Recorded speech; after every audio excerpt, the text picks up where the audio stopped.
After witnessing a COVID surge in the state, West Bengal is now entering into a strict lockdown from today. The lockdown is going to continue till 30th of May, during which only essential and emergency services are allowed to function.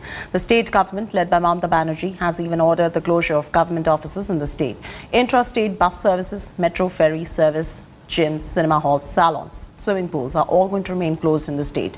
However, retail shops are allowed to function from 7 to 10 a.m. The government has also suspended board examination in West Bengal scheduled in June. However, the vaccination centers are going to be open throughout the state during this lockdown period. Shopping complexes, malls, market complexes, spas, beauty parlors, cinema halls, restaurants, bars, sports complexes, gyms, swimming pools shall remain closed. Retail shops and supplies, bazaars and haats relating to vegetables, fruits, groceries, milk, bread, meat and eggs shall be allowed to remain open between 7 a.m. to 10 a.m. only. As the country faces monster COVID surge, the rise in cases of black fungus has added to the worries of the doctors and COVID patients. Several states are reporting more and more black fungus cases in COVID patients. The black fungus infection, also known as mucormycosis, is caused by a fungus called mucor. The infection is leading to fatalities amongst COVID patients. The latest cases of black fungus are being reported in Karnataka, UP, Bihar, Jharkhand, Gujarat, Uttarakhand and Haryana. Meanwhile, AIIMS Director Dr. Guleria has warned against the spread of mucormycosis and recommended that with COVID cases increasing, it is of paramount importance that protocols of infection control practices are followed at hospitals. In Karnataka, the infection has resulted in serious shortage of treatment drug known as amphotericin B. People who are diabetics who get COVID infection, after the 9th or 11th or 15th day, you start getting swelling on one side of the face. And it's not some pain-like thing, maybe I have heaviness, no. This is a severe, unbearable pain which doesn't allow you to sleep in the night, associated with numbness of the upper lip and the teeth on one side. It could be the right side or the left side. Both sides very rarely we see in severe cases. Okay. Yeah. And in some people, the eyeball also slowly starts popping out and the vision starts gradually coming down. If you could explain to us how many cases have come at your hospital, and currently we hear many hospitals reporting cases like this in Karnataka. Should we be worried? This is something that is definitely a cause for concern, because earlier we were seeing very few cases of black fungus. In my own career, probably I have seen just a few finger counts of black fungus. But now, immediately after this COVID, there has been a surge of black fungus cases all over the country. It is definitely a cause for concern. And this fungus is nothing but something which is there in me, which is there in you. It is there in everybody. But in the immediate post-COVID status, where there is a lot of environment, where the person's immunity is down, where the sugar is high, where they have received a lot of oxygen and steroids, that time it becomes a nice culture medium for this fungus to grow, to proliferate and then spread all over. So that is why it is a scare. And currently in HCG, we have established a special hotline, a helpline for mucormycosis cases, and we are running a specialized clinic with a set of doctors. And we have in a day probably sometimes seen more than 15-16 cases getting reported. Okay. And I think currently we have already dealt with more than 50, and the numbers are just yes, they are rising. Mucormycosis एक fungal infection है. इसके जो spores हैं इस fungus के, वो मिट्टी में भी पाए जाते हैं, हवा में भी पाए जाते हैं, कुछ हद तक ये कहते हैं कि फूड में भी पाए जाते हैं. लेकिन ये फंगस जो है लो विरुलेंस है, यूजली इन्फेक्शन नहीं करता है. और अगर हम कोविड से पहले की बात करें तब भी ये फंगल इन्फेक्शन देखा जाता था, लेकिन इसकी इंसिडेंस बहुत कम थी और रेयर इन्फेक्शन था. At a time when Goa is reeling on a COVID crisis, a place known for its spiritual value has come forward to help. St. Joseph Vaz Spiritual Renewal Center has been converted into a COVID care center. With the permission of Goa government, it set up 56 beds with the availability of foods, medicines, other necessary items free of cost. St. Joseph Center has private nurses, but many nuns have also extended helping hand and are looking after patients tirelessly. The Goa Sikh community is also making an impeccable example. The Sikh community is offering langar in front of Goa Medical Hospital. The langars, they are also serving juices, water, fruits to the kin of the COVID patients. From waking up early in the morning to preparing the food by themselves, at a time when the second wave of corona is ravaging the country, there are some places that humans are now restoring faith in humanity, and the Sikh community is one such example. The place is the St. Joseph Vaz Spiritual Renewal Center, belonging to the Archdiocese of Goa in Daman. We thought of converting this place into a COVID care center, and we started it from last Monday, that is on the 10th of May. We got a permission from the government, the health ministry of the government of Goa, to make this into a COVID care center. Right now, within these 4 days, we have 18 persons already admitted. हमारे पास में main course में जीरा rice max vegetable है और पानी बोतल है, juice बोतल है, फ्रूट्स है, तो बिस्किट है। इनमें सब फ्री है सर, कोई भी लेके जा सकता है। हमारा 12 बजे से लेके 3:30 बजे तक कंटिन्यू हम लोग चलते हैं ऐसे ही। मरना तो सबके हो सकता है, घर बैठे भी कोरोना कुछ लोगों को हो रहा है। हम सोचते हैं किसी की भला करके, क्या पता किसी की दुआएं से हमारे को अच्छा हो जाए। डर तो लगता है, क्या मुझे मरने से अच्छा घर बैठ के मरेंगे, बाहर आके किसी की सेवा करके मरेंगे, इससे अच्छा है सर, इससे अच्छा कुछ नहीं। Situation due to coronavirus in Goa is very bad. We have seen in the city that how people are not getting beds, no oxygen supply. But what is the condition of interior Goa? We have reached old Goa. Now here what is happening? There are these religious places who have come forward. They have converted them into a COVID center. This is St. Joseph Vaz Healing Center, and this whole religious place is now converted into a proper COVID center. Here in the visuals you can see how the 3-story high this particular building, all floor has several oxygen beds, normal beds, and let me tell you, all of this is free of cost. They have food supply, medicine supply, they have the nuns who have treating them as a nurses, the doctors coming in, they're treating patients, and this is how people of Goa, the religious places as well, coming forward and helping the common people. With camera person Samir Shanbag, this is Saurav Vaktania in Goa for India Today. Why is Goa breathless, and what is causing so many deaths in the state's primary hospital, the Goa Medical College? There have been 75 deaths so far, and it is alleged that the inconsistent oxygen supply is behind these fatalities, highlighting the failure of the state administration. With Goa government now announcing to establish 20,000-litre liquid oxygen plants at hospital, but isn't it too little, too late at the moment? Saurav Vaktania with this ground report. This is the Goa Medical College, which has become a hospital of horrors. Every day and every night, patients infected with COVID lose their lives due to erratic oxygen supply. This is the exact location where oxygen cylinders are loaded in trolleys and then brought to the hospital in tractors. It's alleged that tractor drivers are finding it difficult to maneuver. These are the tractors on which the trolleys are attached, and on those trolleys, these are the oxygen cylinders. Now continuously several rounds are made through this tractors. Oxygen cylinders are brought into this Goa Medical College Hospital. That's not all. This is your worst nightmare turning into reality. Oxygen does not even reach the COVID wards. The oxygen pipes are several years old, and therefore the oxygen does not supply to the 3rd and 4th floor properly, and the oxygen level several times goes down, which is when the patients die. So how is oxygen being supplied to this hospital? First, Scoop Industries Private Limited, a private firm, is the supplier. The refilling plant of the firm is at Korlim, which is 15 kilometers away from the hospital. The oxygen is brought to the hospital in tractors and trolleys under police protection. Facing unprecedented heat from the opposition over the string of deaths, the Goa government has finally broken its silence. Goa's Health Minister Vishwajit Rane has said that 350 patients are shifted from the old GMC building to the new super speciality hospital.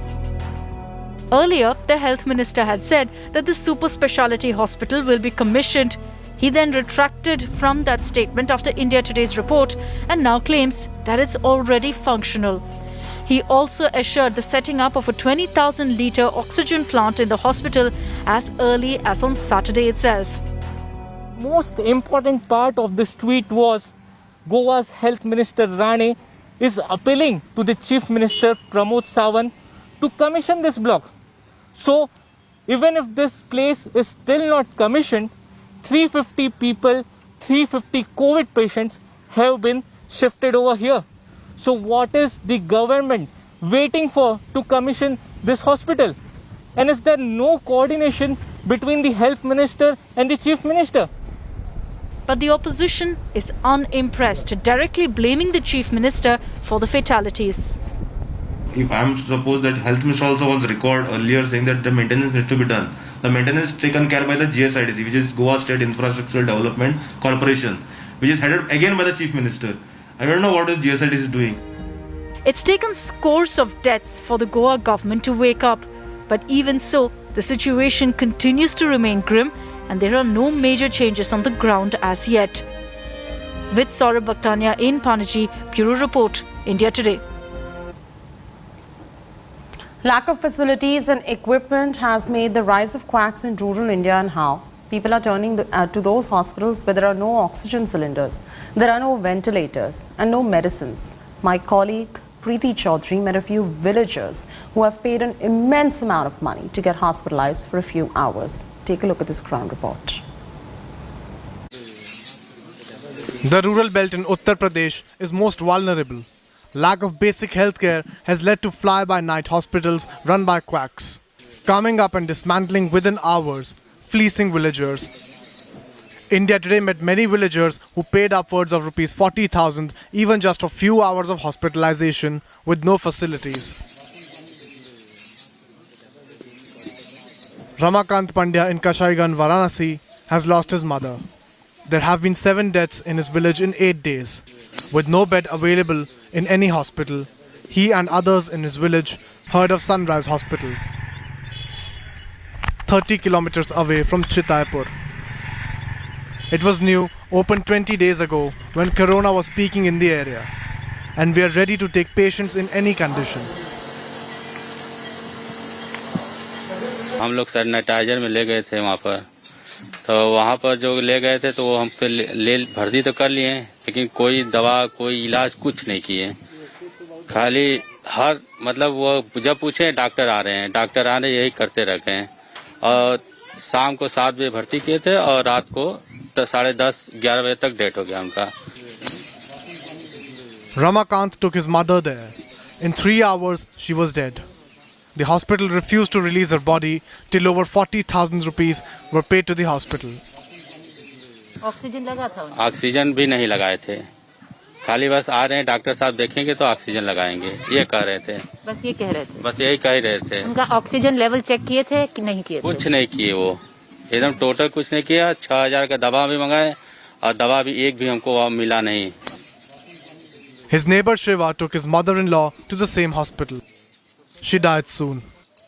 हमारे पास सुबह phone गया कि उनका तबीयत थोड़ा गड़बड़ हुआ है, तो वहाँ पर जाने के बाद तुरंत हम लोग यहाँ आए, यहाँ से आए तुरंत हॉस्पिटल लेकर गए। हॉस्पिटल ले जाते जाते उनको हॉस्पिटल वालों ने बोला उनकी डेथ हो चुकी है। The locals in the area want an investigation into this new hospital, but no one has heard of them. तो जो यहाँ पर कहाँ जांच हो, मतलब अस्पताल कहाँ लेके जा रहे हैं? क्या यहाँ पे मतलब होता क्या है कि प्राइवेट में लोग लेके जा रहे हैं, नहीं ले रहे हैं। कपिल चौरा में लेके जाएंगे, वहाँ भी नहीं लेंगे। उसके बाद BHU तक हम खुद वहाँ पे इनके साथ गए हुए थे, BHU तक नहीं लिया। तो वही सनराइज प्राइवेट हॉस्पिटल में लोग लेके गए, सिर्फ वहाँ पे पैसे के व्यवस्था के लिए वहाँ मशीन द्वारा ये बनाया गया है। कोई ट्रीटमेंट नहीं है, बस सिर्फ उनको किसी भी कितना भी कंडीशन खराब आइए, 2 घंटा 3 घंटा रखिए, पैसा दीजिए, जाइए।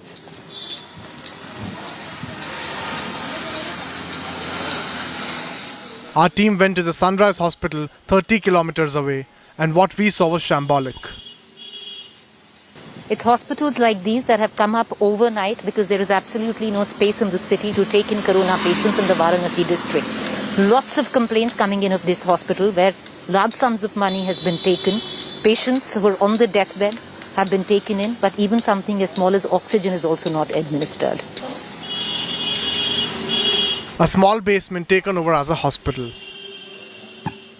The owner, Dr. Mishra, at first said he didn't take any COVID cases, then said he had full machinery to deal with any eventuality.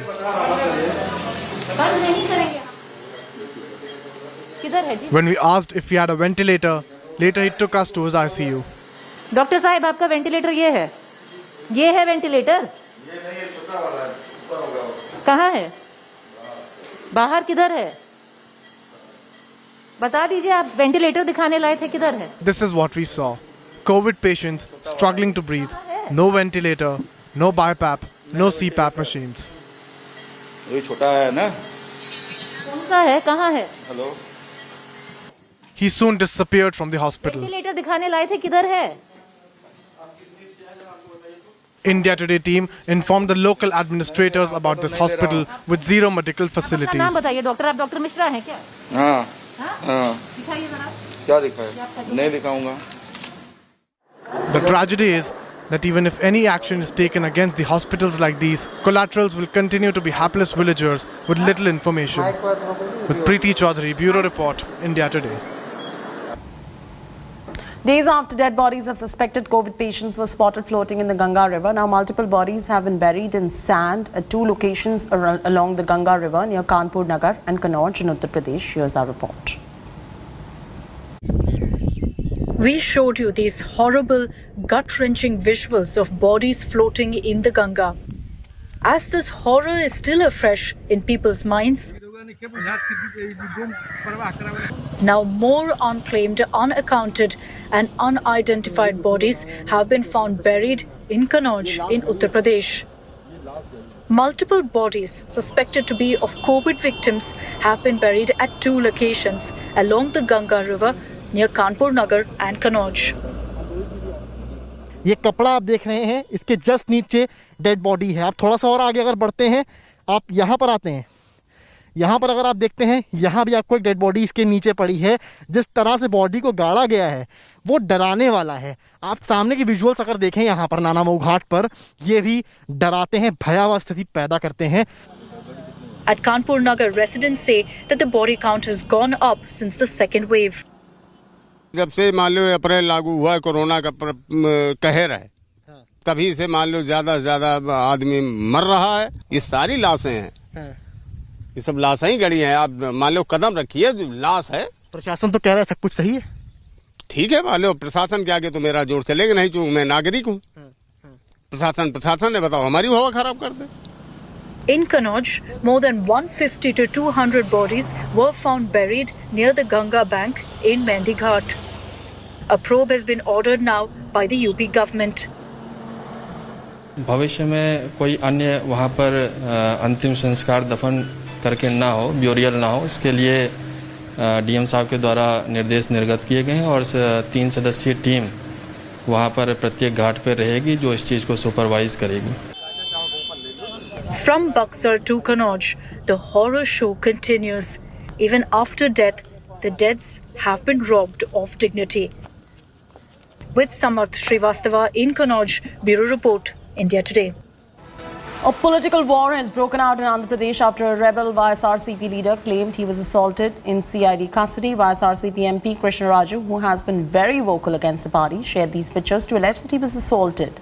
Raju was arrested by CID under sedition charges and the MP has claimed that his feet were repeatedly hit by the officials. Raju has also given a written submission to the magistrate court. The TDP and BJP have questioned Jagan government. Sunil Deodar, National Secretary of BJP, called it a violation of human rights and former Chief Minister of Andhra Pradesh, Chandrababu Naidu, condemned it, calling it an illegal arrest.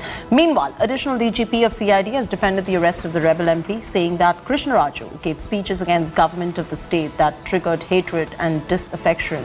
Questions arising on whether that kind of speech or sedition requires this kind of action.